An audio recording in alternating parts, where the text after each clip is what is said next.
Welcome back to the Brandon Golden Show. On episode 5, we're going to have Mike Shildt. Super excited to have you guys talk with him and learn from him. He is a mentor of mine who I've been able to learn from over the past few years, and we're going to dive into his career, starting off as a coach in college baseball, all the way to where he's at today with the Orioles.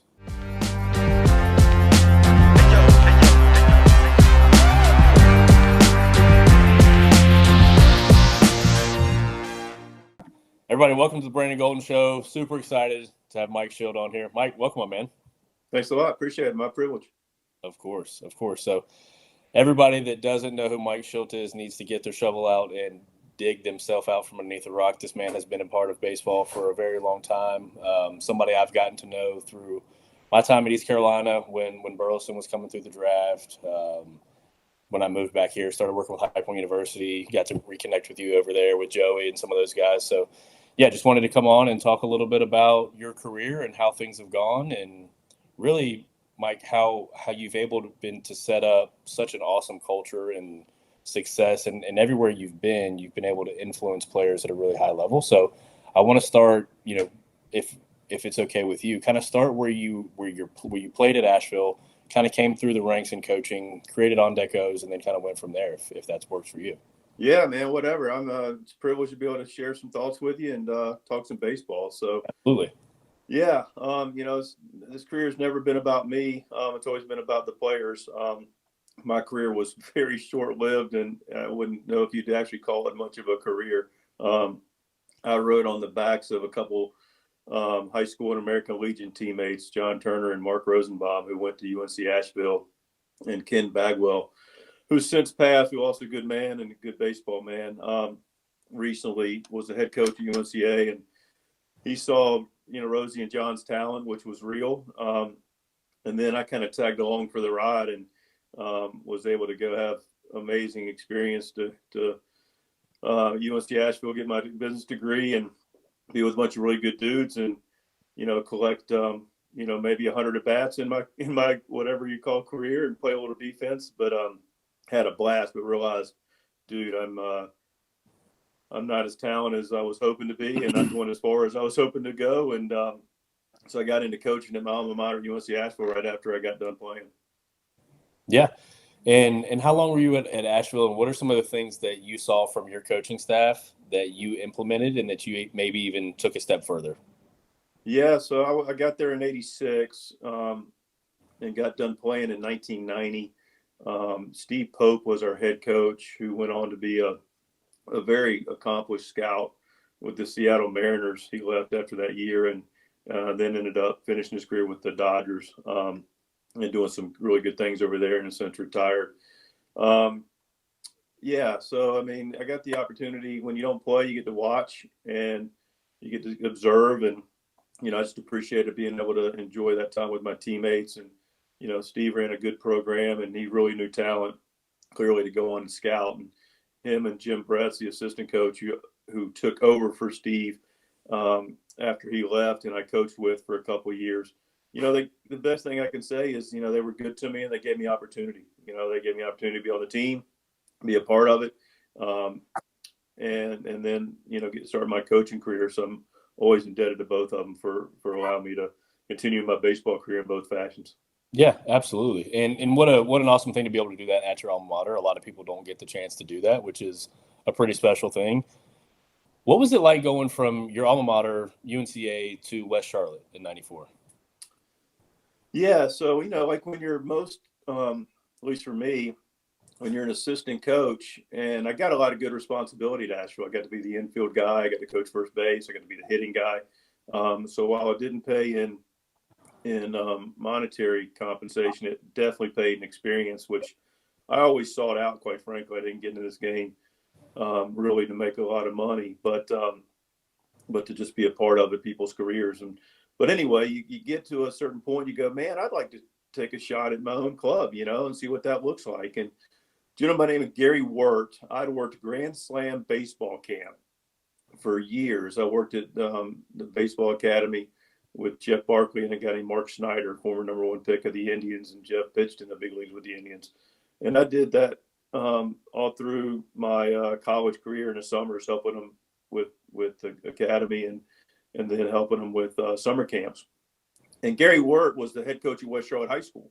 Mm-hmm. And he left. Interesting, I won't get too deep into it, but it's worth mentioning. Gary Wirt started a program, and he's way ahead of his time and did it for a lifelong passion. He started a program called SAVE, Students Against Violence Everywhere. Okay. And Gary's a great gentleman, is really still a close friend, but had a crossroads where he needed to decide to follow a passion of helping save young people with some of the violence that's starting to take place in schools. And this is, the mid 90s. Or continue to another passion of his and coach high school baseball. And he chose the SAVE program. And, I was 25 at the time, and he recommended me to Debbie Jones, the athletic director at the time in West Charlotte, and said this would be a great guy to get on board. And she interviewed me, and I took the job the day before the first game in 1994 at West Charlotte, and a school that's, as most of us know, in the North Carolina athletic history, is really, really traditionally strong, and still is in football and basketball, inner city school, and not so much in baseball. And it had one winning season in 49 previous years, and I was going to conquer the world. And so we start, in the first game is against North Mecklenburg, and it starts a really historic 3-17 season. Right. Yeah, we really, we really dominated. But the next 2 years, we had some young players that stuck with it. It's a group that I'm still very, very close with, that have now become friends and are now husbands and fathers. But we went and had a winning season in 95 and went to state playoffs in 96, and the city championship game, losing to Providence 2-1. And it was and still is one of my favorite parts of my coaching career, which is saying something, the 3 years I spent in West Charlotte. 100%, Mike. And being able to, I think one of the things that just stuck out to me is when you're able to coach players and you're able to pour into them whenever they're playing, and then they're in their youth and their playing careers, and then you're able to step back and grow, and everybody goes their own separate ways for a little bit, and you go through life, and then you're able to come back and have real friendships and relationships with those players. Like, for me personally, I'm starting to get to do that with some of my players that are coaching here at the facility, that are doing different things, and it's a different type of special that it's hard to describe. So I relate to that a little bit. I think that's pretty cool. Yeah, I think for me, it's it's about it transitioned somewhere on the line. I always wanted to get in and serve players, and I still do and love it. But it transitioned from that to helping to do life with them, because there's bigger picture to this thing as well. 1,000,000%. We can teach each other all kinds of different things, and you never know when you're going to need each other. And it's a really cool thing to be able to have that group of people for us to rely on, and for them to rely on us as well. So I think that's super special. When you went to be the recruiting coordinator at Charlotte, what was that like? And then how has recruiting in your eyes changed from 97, 98 to where we're at today? Yeah, so Warren Hibbs was kind enough to bring me onto the staff in 97. Similar deal as a second assistant back then. College athletics, which we'll get to in a minute to your question, was different, and a lot of things have changed for the positive, especially from a compensation standpoint. Second assistant then, there wasn't these big staffs now. It was Matt Chris, their pitching coach, was the number one assistant, and then myself, and then Jay Matthews was a volunteer assistant, and Jay left to go be a scout with the Rockies. In a sense, he's still with the Rockies since 1998, and one of the best, guys you'll ever meet, and a great baseball guy as well. But anyway, small staff, not compensated very highly, but again, paid for an experience. Recruiting coordinator, ran the hitting, coached third, and did the outfielder. So I got a wealth of experience in a really good conference in Conference USA. Yeah. Great competition. Got to see the world. Of course, the conferences have changed a little bit over the years, but it was a wonderful conference. We were very competitive in it. Lost in 2 Conference USA championship games at large bid in 98, and then left after that, but I'm sure we may or may not get into. But, to answer your question about the recruiting, I couldn't know where to begin. I mean, back then it was, there wasn't any transfer portals. I mean, people could transfer, but there was real penalties to it. You had 11.7 scholarships. There's always been a disparity between what are now the Big Five or Power Five schools and the other conferences, but it wasn't as dramatic. And you had the 11.7. We were close to it. You had to be very judicious, which Warren was really good at, about being fair, but being smart about how you spread your resources out scholarship wise. And then beyond that, there wasn't anything other than the education and the opportunity to go play baseball and get an education in life and become a better baseball player. And, we had guys that moved on to the next levels that, that was part of the equation for the type of athlete we were recruiting as well. But, today I have the opportunity and the privilege to walk with several Division I coaches at different levels in junior college and NAIA Division II college coaches. I love those relationships we've had for, some are more recent, some are, going on 30 years. But I keep them relevant because I enjoy the conversations. I grow from the conversations. Then lastly, I always wanted to know, and still do, is what is the landscape of amateur baseball, the high school, collegiate level, because these players are trickling up to the level that I ended up getting to, and I want to know what's coming up. But what's different, guys? I think all of it's different, right? I mean, transfer portal, the NIL money. Buddy of mine, Bo Robinson, who I coached at UNC Charlotte, grew up with actually in the same neighborhood. I went to school with Sister Lynn, but he was down at the house about a month ago. We were talking about it. He's like, well, we got to figure out what offer we're going to make to this lefty. I said, what does offers look like these days? He goes, we got to decide whether they're going to offer him $150,000 or $200,000. Right. So that's way different. Which is way different than I'm sure than, the 97, 98, championship game teams that you had in the NCAA appearances. Like, talk us a little bit about those years and how you guys, because Mike, I've been able to go through and I've done some research on you, and I've been able to have a relationship with you and learn from you for a little bit. What was it like? How did you guys build that? You've been able to build winning cultures and just cultures of people, the way people do things the right way. People don't get in trouble when they're with you. They would do things the right way. They win.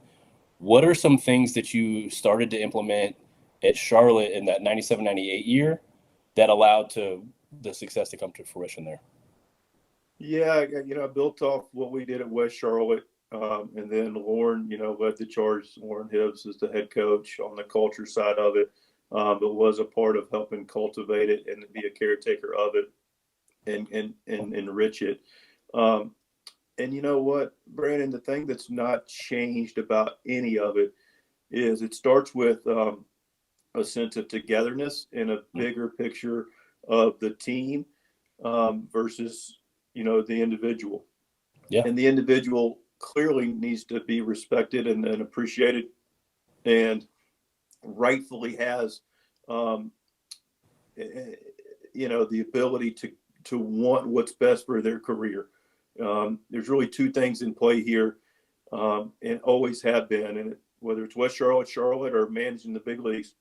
Yeah. There's two things that we owe the player. We owe the player to help them get the most out of their God-given ability to maximize their career, because those windows can be small, and what our job is to help them create a bigger window and a longer window so they can earn, and earning may be, more playing time, more scholarship, more opportunity at the next level, or at the highest level, more opportunity and more, financial rewards.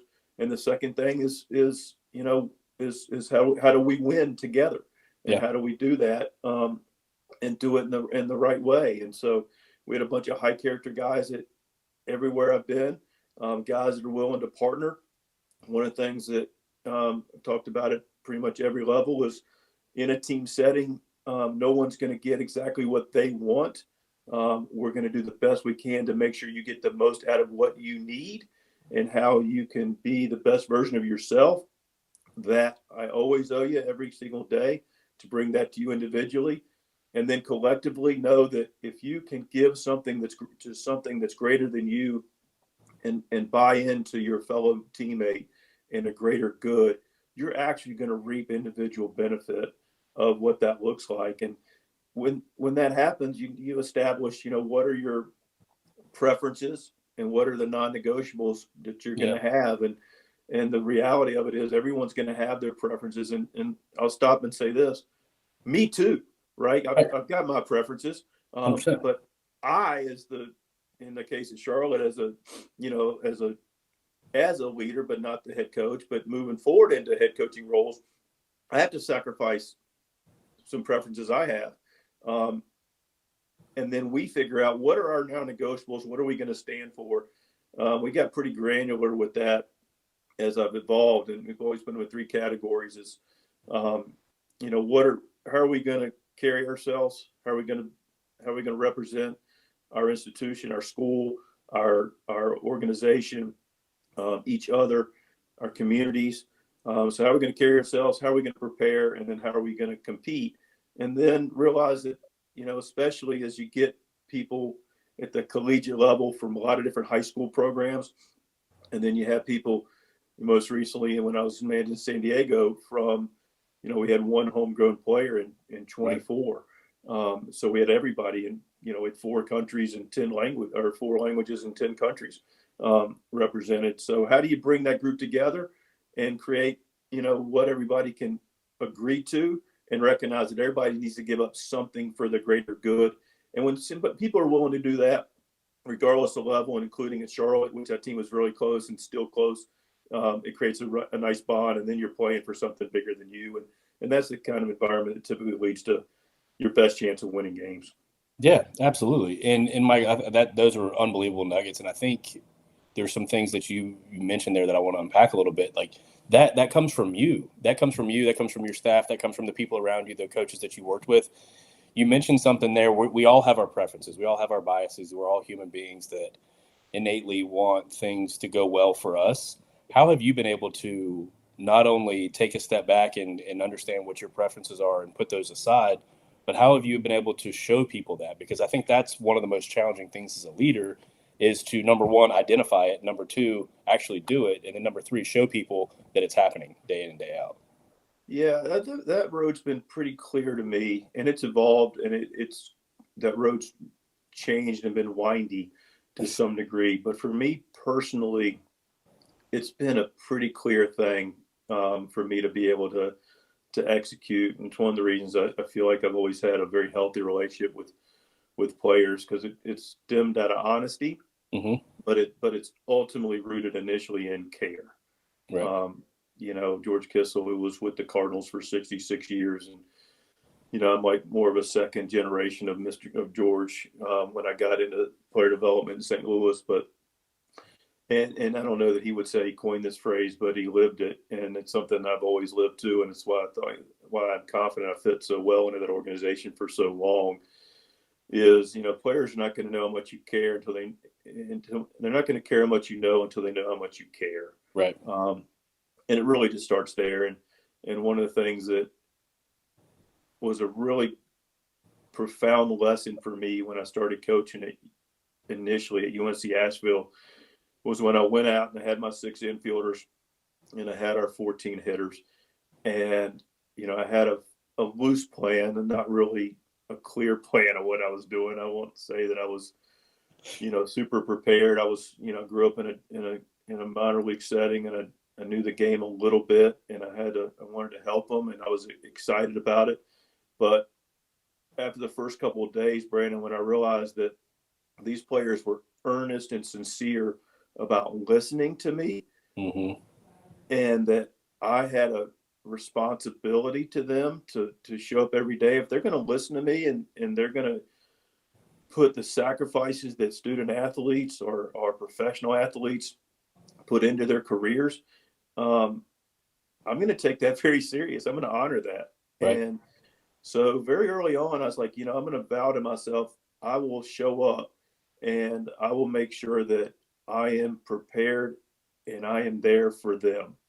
And the other bit of advice I got early on that was more of a reminder, but it was interesting because I was around such quality people everywhere I've been, but definitely in the player development department in St. Louis. I had 10 different people that had been in the game over 20 years, and most of them had been in the Cardinal organization the entire time. And Brandon, they came up to me and said, "Hey, listen, you're starting out at the rookie ball level." And I did rookie ball for 8 years and I loved it. Yep.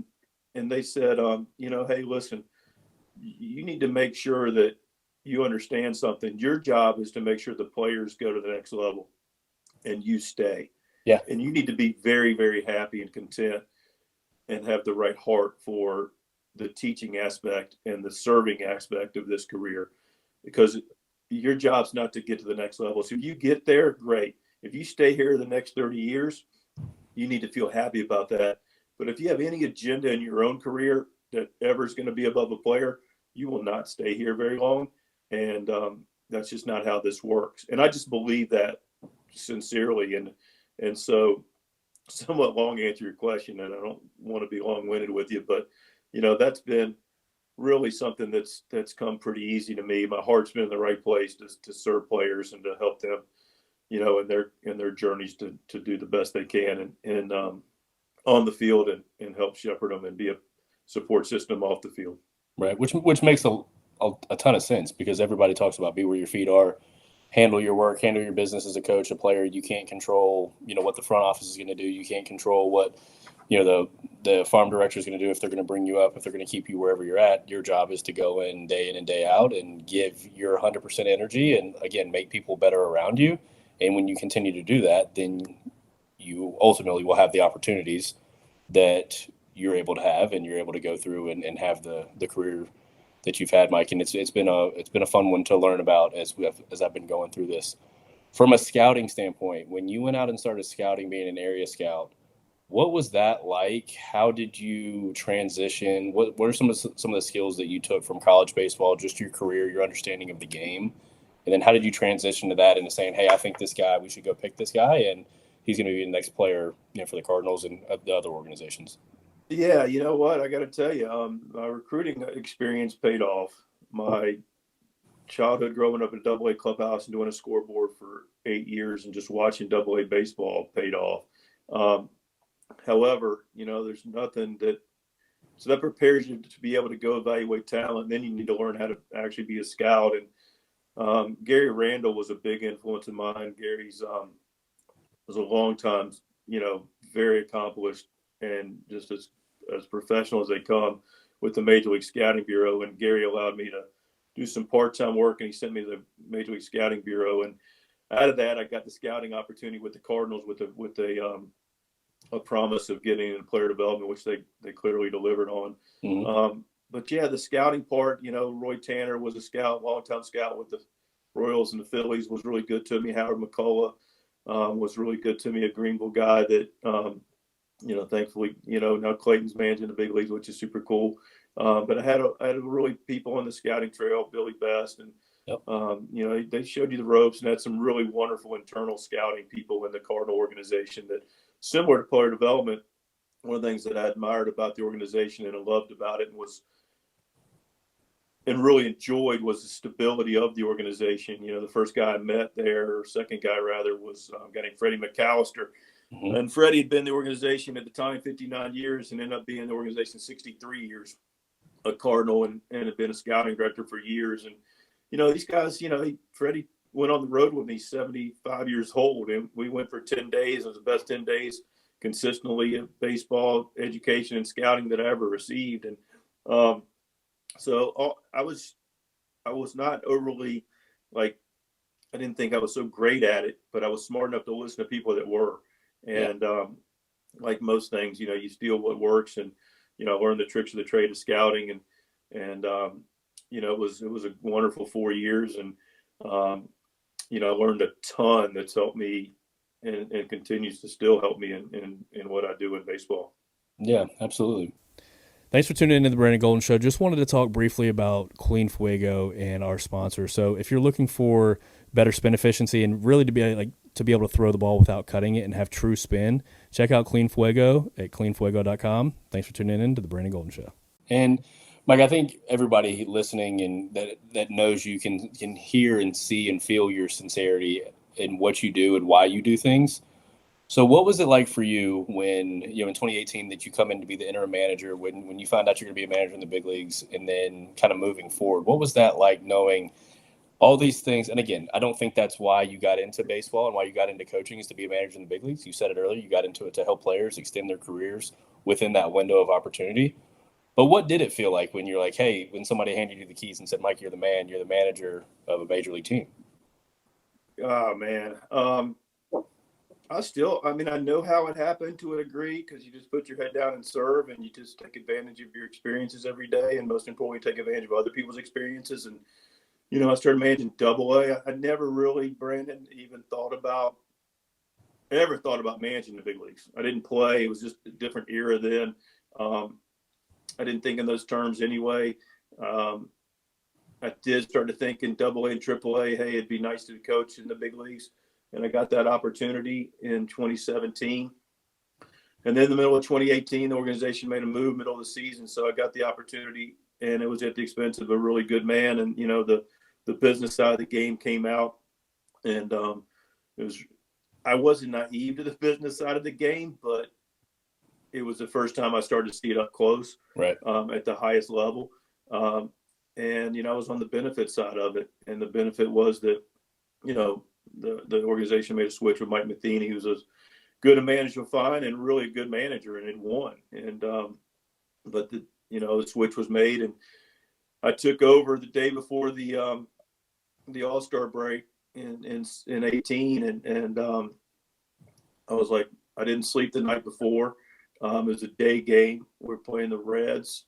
Jimmy Riggleman was a manager with Cincinnati, who was former field coordinator that I worked under in St. Louis, and a lot of respect for Jim. And so that was heady. And I'll look up, and I'd been the bench coach, and I can tell you, man, you move those 3 feet and slide over to the left or right, depending on the dugout, things change pretty quickly. And Yep. we won that day, and I will say this: I was being groomed to do that role by people who thought I would do it way before I even thought it was possible. Antonio LaRussa would lean into me. Mark DeJohn was our field coordinator for years and a mentor of mine, and a lot of people were starting to groom me for that opportunity that, quite frankly, I never imagined would happen, and was able to get on an interim basis and talk to the club. And it's no different than what I talked to. I mean, the words change, you make it more applicable, but the messaging really doesn't change. And I said, hey, listen, guys, we're going to do this together. And the group played well. We made a really, really strong push and got eliminated the last day of the season, which stung like heck, but really played well in the second half. And I was rewarded with a full-time opportunity to manage the club. Yeah. And then going into that, what was it like going into spring training? Because obviously you'd been around the game, you'd been in spring training. Again, you talked about sliding over to the left or right, depending on where you guys are at. What was it like now going into spring training the following year and now all eyes on Mike? Yeah, I mean, listen, you're now you always want to be a good caretaker of that organization in St. Louis because of the tradition that exists there. And now you're in a seat where you have a bigger role, a bigger piece, as Tony would say. Tony always say, just put your piece in, whatever your piece is. And now you're the manager. Piece is a little bit bigger, and you just wanted to be a good steward. And during that run of Cardinal baseball, now you're into 2 decades worth of pretty consistent success. And I alluded to Freddie McAllister earlier. And when I got hired in 04, he came up to me and said, hey, you little whippersnapper, you came at a good time. And I was like, well, yeah. He says, every other decade, the Cardinals dominate, 20s, 40s, 60s, 80s, and now it's the early 2000s, which ended up being prophetic. But what I was excited about was, that success carried on into the next decade as well. And, just to wrap up the point is going into that spring training, I just wanted to make sure we were buttoned up and prepared and make sure everybody was together. And, the left and the right knew what they were doing, and the players felt safe and comfortable and confident so they could go perform. And, like I said, we were prepared and we were going to compete. And I just wanted to make sure we were a good steward, that under my watch, we were going to continue to go play, consistently good winning baseball. And so, those are, the forefronts of my thoughts and really, what I'm responsible for. Right. Absolutely. And correct me if I'm wrong here, but it seems like the left and the right knew pretty well what they were doing. You guys made the playoffs and your postseason baseball 3 years in a row. Um, what was that like? Playoff baseball. You come in, you're the manager in 19, and you make the playoffs for 3 years straight. Yeah, I mean, listen, like I said, you put your piece in. Let's don't kid ourselves. If you're going to go and make the playoffs, regardless of level, which I've been able to be a part of teams that have done that pretty much my whole career. But it really starts on the field and the commitment to the players and the talent of the players. And we had good clubs. I mean, you got Hall of Famers on the field. You got Yadier Molina behind the plate. You got Adam Wainwright, guys that are just stewards of the organization, have been there, done that, already won 2 World Series. So when you are able to partner with that group and allow them to go do what they do, then you're in a pretty good spot. And 19 was a good year. We put together a nice run in a very competitive division. The Central, the Cubs were still had that core together that was starting to. They broke it up, soon after that, after 2020. But that was Right. that core that won the World Series in 15. Had been competitive, and Milwaukee was good. Cincinnati had a lot of good arms, and Pittsburgh at that time was really competitive as well. So winning our division in 19 and then be able to get through Atlanta in a tough, hard fought 5-game series and get to the Nationals and the National League Championship Series that now you're one step away from World Series, but ran into a buzzsaw of pitch in there with a team that eventually won the World Series. But it was a wonderful opportunity to work together and put together a nice club that had a nice season. Yeah, absolutely. And then then you transition into a role with the Padres. What was that advisory role like, and how was that different from what you had been doing previously as a manager?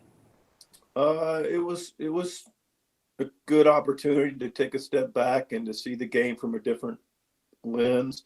Um, the senior advisor role was designed to help with the player development side of it, um, which clearly I've got some background and passion for, and I'm doing now, which I'm excited about. And then it changed a little bit. Matt Williams, the third base coach, um, in 22 had hip replacement surgery in 23. Had a bout with cancer that thankfully he's on the good side of and has won and is back to being healthy as a horse because Matt's an absolute stud of a human. Um, but those 2 years, I did some things in player development, but I spent a lot of my time pinch hitting for Matt, coaching third base and working with the infielders and being on the run in 22 that led us to the National League Championship Series against the Phillies. Um, and then in 23, a similar role as well, with actually a little more time to get on the minor league side and spend some time with the Jackson Merrills and some of the guys coming up.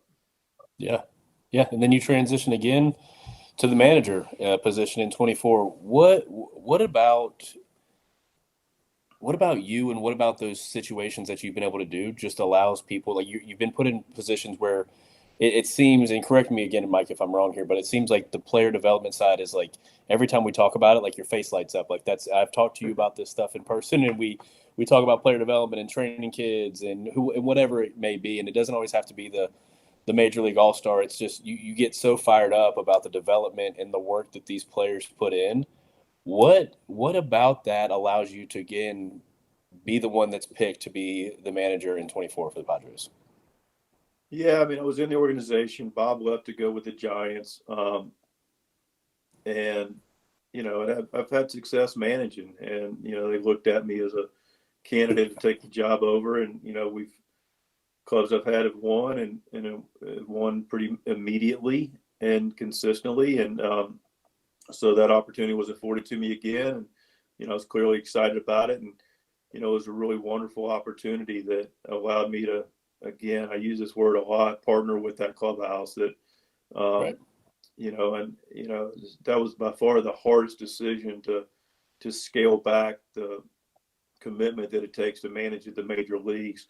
Um, was the quality of the guys in the clubhouse and the ground we were able to cover together and work together and like I mentioned before, it's a really good group of guys that, at the time, 4 languages, like I said, 10 countries, a lot of players from different organizations, some really established players in the game, future Hall of Famers. And to be able to sit down with them and say, hey, what do we want to be about? And Yeah. and that's really a special couple of years to be able to work with that group and to sit down and the thing that I admire about that group of many things is the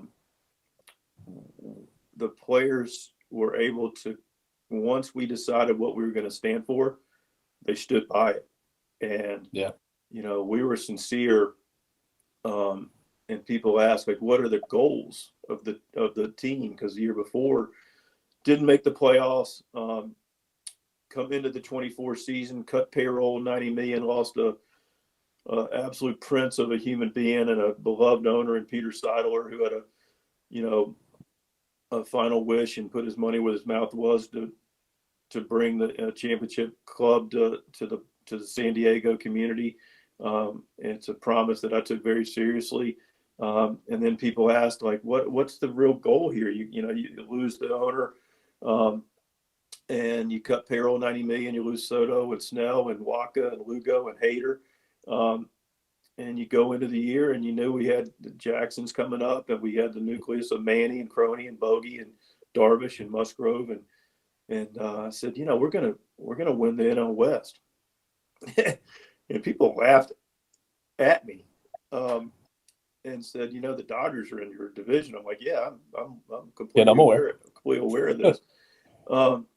And we took them to the wire, for the division both years, 24 and 25, and had them in a tough spot. And to their credit, they wriggled off the hook in 24 in the division series, with the we had a 2-1 lead and best of 5, but couldn't close it. And to their credit, they've won the last 2 World Series. But the way of wrapping that up is we were able to put it together, work together, and go head to head against a team that may have the most competitive advantage of any team in all of professional sports.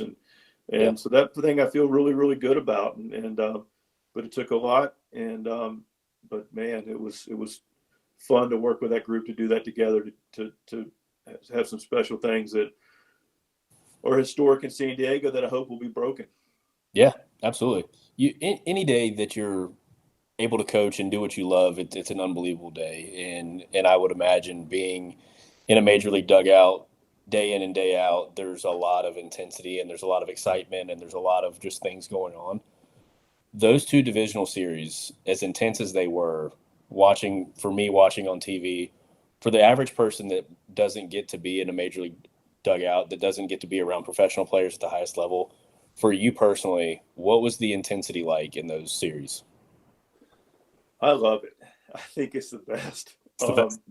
It's the best, man. There's look and one of the things that I think everybody maybe say that, I can only say it for myself. Others echo it, is you wish you'd enjoy it as it comes, but it's like you win. It's like, what's next, and what's next is always working towards popping champagne.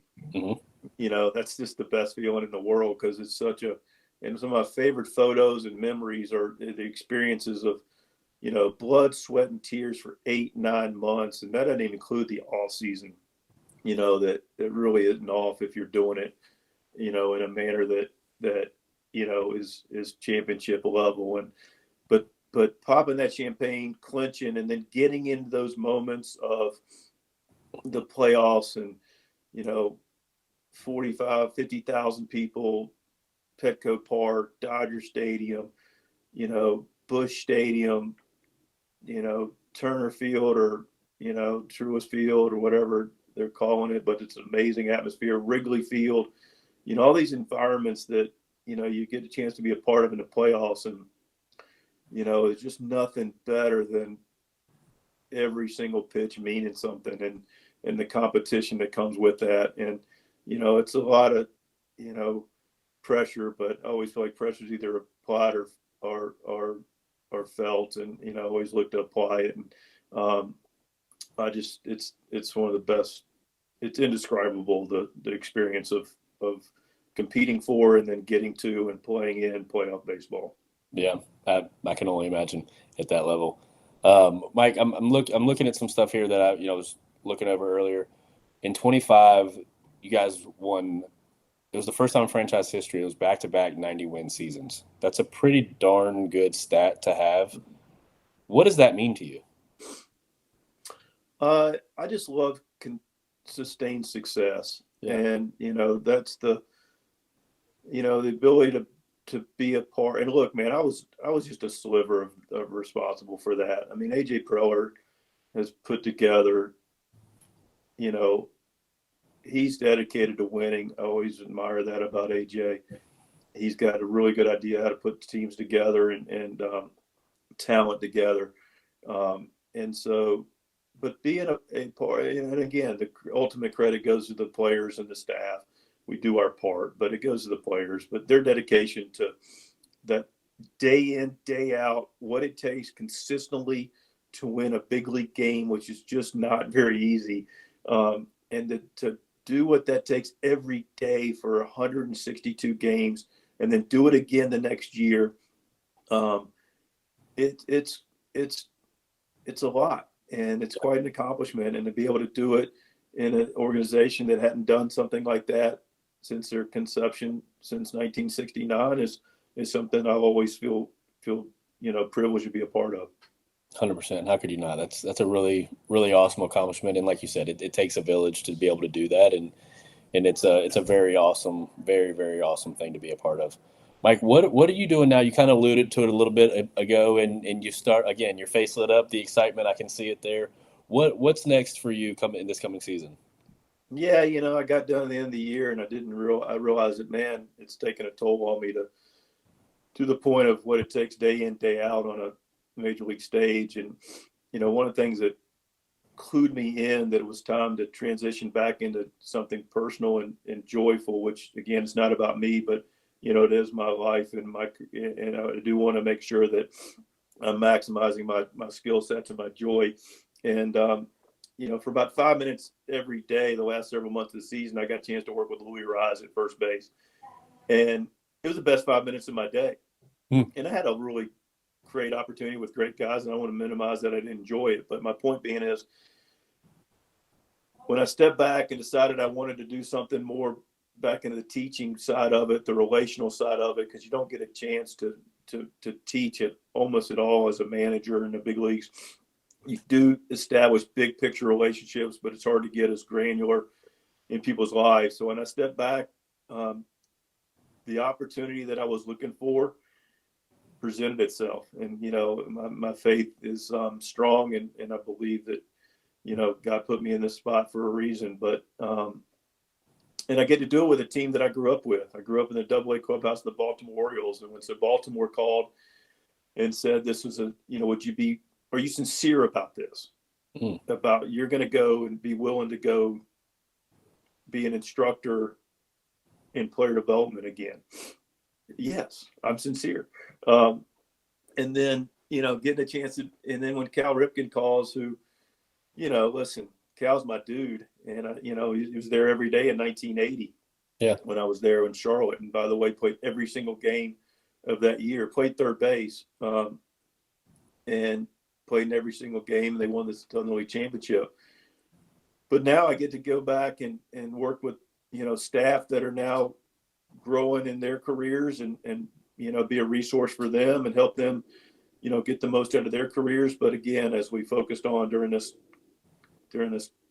podcast, that, I get a chance to go help players and on their journey to go be big league players and go be able to provide for their families and have wonderful experience and help develop championship players for a championship big league club in Baltimore.